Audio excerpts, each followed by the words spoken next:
Avertissement, en remettant en question la théorie quantique, vous vous exposez à la violence d'une ligue des scientistes fondamentalistes et des adeptes du New Age réunis. Si vous voulez être tranquille, faites mine d'y adhérer sans aucune réserve auprès de ces personnes, en vous déclarant trop con pour comprendre. Vous ne seriez pourtant pas le premier à émettre des doutes sur cette théorie, que je vais vous décrire en gros et en langage simple pour court-circuiter le jargon habituel qui noie le poisson.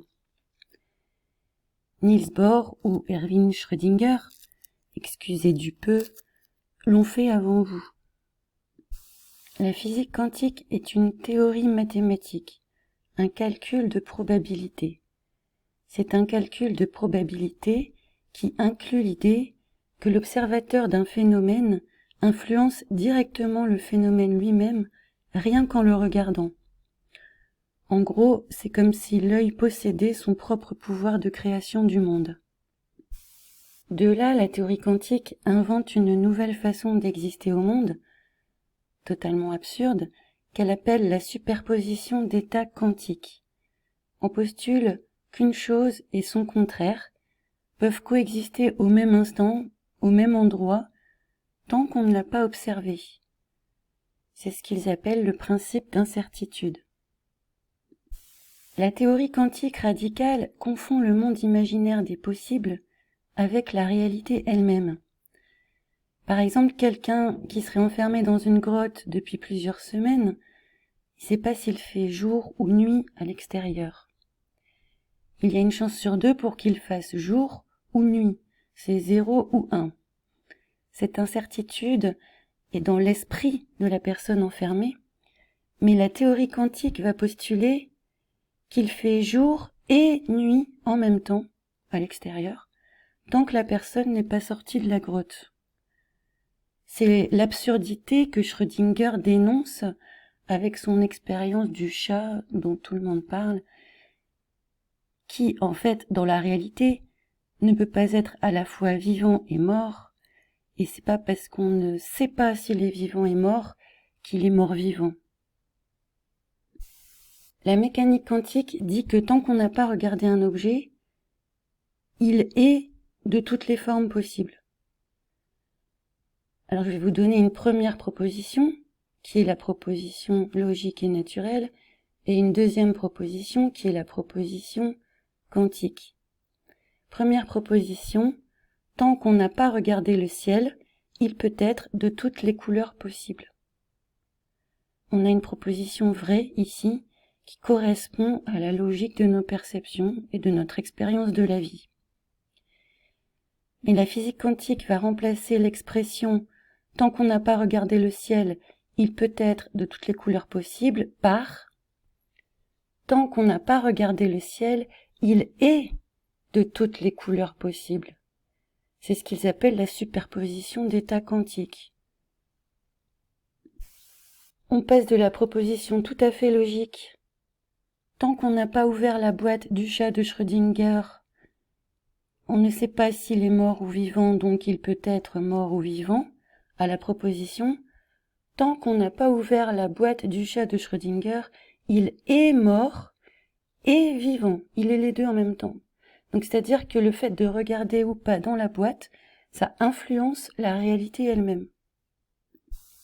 Schrödinger, avec l'histoire de son chat, fait une outrance, il fait une blague, il fait une analogie pour montrer que la théorie quantique n'est pas réelle, qu'elle n'est pas à prendre au pied de la lettre, puisqu'un chat ne peut jamais être vivant et mort à la fois. Mais on lui répond que à notre échelle ça se voit pas, mais que ça existe à l'échelle subatomique, et c'est pratique parce qu'on n'a pas les moyens de l'observer. Quand on objecte qu'on n'a jamais observé un phénomène de superposition d'états quantiques, et que ce n'est qu'un concept imaginaire, on nous répond que c'est normal, puisque l'observation elle-même, l'acte d'observer, met fin à cet état de superposition quantique. C'est comme quand tu ouvres le frigo et que ça éteint la lumière. Quand tu observes, ça met fin à l'état de superposition quantique qui supposément existe quand tu ne regardes pas. En bref, la théorie quantique, elle prend les incertitudes statistiques au pied de la lettre. en faisant comme si deux possibilités absolument contraires pouvaient réellement exister en même temps dans la réalité. Alors à partir de là, tout est ouvert. Certains ont pu inventer le concept d'univers multiples ou parallèles ou superposés. Ça fait penser à la compossibilité des mondes de Leibniz ou le concept d'infinité des mondes de Giordano Bruno. C'est donc une vieille histoire, encore une fois. Pour simplifier la théorie de la physique quantique, on suppose que quand on ignore quelque chose, cette chose n'existe pas. Elle ne prendrait corps que quand on a conscience qu'elle existe. Ça donne donc un pouvoir surpuissant à la conscience humaine, comme si nous avions le pouvoir d'influencer la réalité de notre seul regard. Sur l'ordinateur quantique, on a l'impression que ça va être un objet magique, une sorte de matière clignotante sous nos doigts, mais il ne s'agit aujourd'hui que d'algorithmes de probabilité, qui au lieu d'utiliser l'unité des bits, 0 ou 1, va supposer que c'est pas seulement 0 ou 1, mais que le 0 et le 1 peuvent coexister en même temps, le qubit. Donc c'est pour ça qu'on appelle ordinateur quantique, parce qu'il y a cette idée d'une superposition d'états, mais on pourrait critiquer l'idée que le 0 et le 1 soient des états réels. Ce sont juste des outils de calcul, des instruments de calcul. Il y a donc un certain abus de langage de nommer ordinateur quantique un ordinateur qui va passer à une base qubit plutôt que des bits. Apparemment, l'ordinateur quantique, on ne sait pas si ça existe ou si ça n'existe pas encore. Il y a des gens qui disent que ça existe, il y a des gens qui disent que ça n'existe pas encore. À mon avis, c'est un peu comme la crème anti-âge quantique.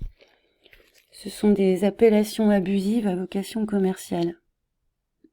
Si vous remettez en question la validité de la théorie quantique, l'existence dans le réel d'états quantiques superposés, on va souvent vous objecter que la technologie qu'on utilise prouve la validité de la théorie quantique parce que sans la théorie quantique, on n'aurait pas inventé les ordinateurs, etc.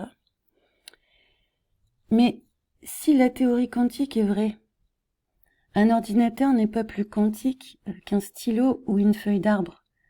Tous les objets du monde seraient soumis à cette loi à un niveau subatomique.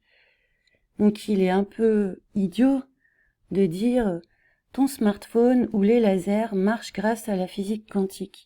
La physique quantique, c'est une théorie, c'est pas un carburant. C'est pas une énergie qui alimente les objets. Donc demain, je peux lancer un produit qui s'appellera le sirop pour l'atout quantique. C'est-à-dire que tant que tu ne l'as pas acheté et que tu ne sais pas si ça marche, le sirop il est à la fois efficace et inefficace. Oh, c'est pratique. Ce qui est pratique avec la physique quantique et son principe d'incertitude, c'est que tout est invérifiable. Et même, à partir du moment où tu voudrais vérifier, ça arrêterait le processus. Donc c'est vraiment hyper pratique. Ça part du principe qu'on ne peut pas vérifier la chose par nos propres moyens et simplement qu'on doit croire les on-dit. Pour vérifier la chose, il faudrait que nous disposions d'une équipe d'ingénieurs et d'un matériel très coûteux à notre service pour pouvoir observer ce qui censément a déjà été observé. Donc on est dans les on-dit. On dit qu'on a isolé un photon un jour. Donc ni vous ni moi ne pouvons le vérifier. Alors quand on est face à quelque chose qu'on ne peut pas vérifier par soi-même, dont on ne peut pas faire l'expérience par soi-même, comme faire bouillir de l'eau et vérifier la température à laquelle elle bout, qui est très facile à faire par soi-même, bon, on est devant deux solutions, en restant dans la logique de base. Donc soit la superposition quantique existe et nous ne pourrons jamais la voir par principe, puisque comme la gravité, son influence est négligeable à notre échelle, et rien que le fait de vouloir la voir arrêterait le phénomène. Donc soit ça existe et on ne pourra jamais le voir par principe, ou deux, la superposition quantique n'est qu'un concept mathématique probabiliste, sans réalité concrète, qui bousille notre raison commune, et l'absurdité du concept mérite qu'on l'oublie pour se resserrer sur nos expériences réelles de la vie, où il n'existe pour l'instant aucun monde parallèle, à part dans notre tête. Merci, au revoir.